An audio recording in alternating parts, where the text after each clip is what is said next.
Ó Mãe Santíssima, intercedei por nós para que possamos bem compreender os ensinamentos de vosso Divino Filho, nosso Senhor e Salvador Jesus Cristo, e as explicações dos pais da Igreja.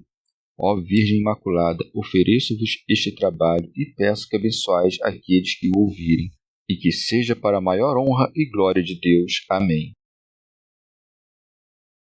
Senhor onipotente, purificai o meu coração e os meus lábios.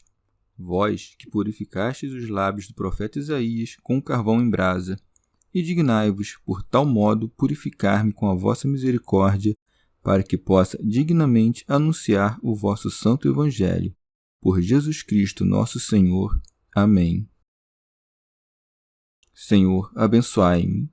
Que o Senhor resida no meu coração e nos meus lábios, para que anuncie digna e convenientemente o seu Evangelho. Amém. Evangelho de Nosso Senhor Jesus Cristo segundo São Lucas. Os verdadeiros parentes de Jesus. Sua mãe e seus irmãos chegaram até ele, mas não podiam abordá-lo por causa da multidão.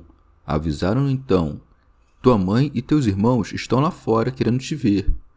Mas ele respondeu: minha mãe e meus irmãos são aqueles que ouvem a palavra de Deus e a põem em prática. Comentários dos Pais da Igreja.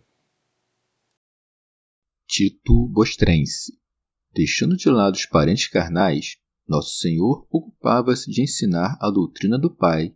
Como, porém, sentissem sua falta, vão até ele, e por isso está dito: sua mãe e seus irmãos chegaram até ele, mas não podiam abordá-lo por causa da multidão. Quando ouvires falar dos irmãos do Senhor, subentende piedade e graça. Ninguém, com efeito, pode ser irmão do Salvador segundo a divindade, já que ele é filho único, mas, pela graça da sua piedade, ele uniu-se a nós na carne e no sangue, tornando-se nosso irmão, embora por natureza fosse Deus. São Beda. Os irmãos de carne do Senhor não são filhos da bem-aventurada Maria, mãe de Deus, como pensa Euvídio, nem filhos de José com outra esposa, como pensam alguns. Deve-se antes entender que esses irmãos são seus parentes. Tito Bostrense. Os irmãos de Jesus pensavam que, ao saber de sua presença, ele despediria o povo em respeito ao nome da mãe e pelo amor que tinha a ela. Por isso segue. Avisaram-no então: tua mãe e teus irmãos estão lá fora querendo te ver. São João Crisóstomo. Leva em consideração o que seria trazê-lo para fora com o povo todo reunido à sua volta, com as atenções fixas em seus lábios e já escutando os seus ensinamentos. Por isso é que o Senhor responde como que repreendendo: segue. Mas ele respondeu: minha mãe e meus irmãos são aqueles que ouvem a palavra de Deus e a põem em prática. Santo Ambrósio. Jesus Cristo, mestre da moral, que se dá como exemplo aos outros e que haveria de ensinar aos homens que quem não abandonar o pai ou a mãe não é digno do Filho de Deus, é o primeiro a se submeter a esse preceito, não porque recuse a obediência devido à piedade materna. Afinal, ele mesmo nos deu o mandamento: quem não honrar o pai e a mãe será condenado à morte, mas sim porque reconhece que deve mais aos mistérios paternos que aos afetos maternos. Não rejeita os pais com injúria, antes ensina que os vínculos do espírito são mais sagrados que os dos corpos. Nesta passagem, portanto, a mãe não é negada, como tentam caçar em suas palavras alguns hereges, já que na própria cruz ela é reconhecida.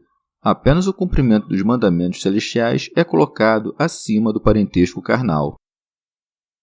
São Beda. Os que ouvem a palavra de Deus e a praticam, portanto, recebem o nome de Mãe do Senhor, porque é como se por suas palavras e exemplos o concebessem todos os dias em seus corações.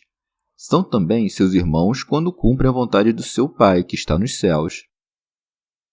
São João Crisóstomo.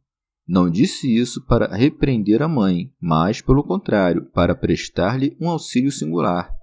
Pois, se tanto se interessava pelo bem dos homens que fez nascer no coração deles a noção correta sobre a sua pessoa, interessava-se muito mais pelo bem da mãe. Ora, não a teria elevado a um grau tão elevado se ela esperasse que ele sempre a honrasse como um filho, sem considerá-lo seu senhor. Teofilacto Diócrida. Alguns entendem esta passagem assim. Enquanto Cristo ensinava, alguns invejosos, escarnecendo-o por sua doutrina, disseram: Tua mãe e teus irmãos estão lá fora e querem ver-te, como que para escancarar seu baixo nascimento. E é por isso que ele, reconhecendo-lhes os pensamentos, responde-lhes assim, dando a entender que o parentesco humilde não faz mal a ninguém, mas que, se alguém é de origem obscura, porém ouve sua palavra, considera-o seu parente. Como, entretanto, apenas ouvir não salva ninguém, mas antes condena, ao ouvirem a palavra de Deus, acrescenta e a praticam. Convém, afinal, ouvir e fazer. Ora, por palavra de Deus quis dizer o seu ensinamento. Tudo o que dizia, afinal, era do Pai. Santo Ambrósio.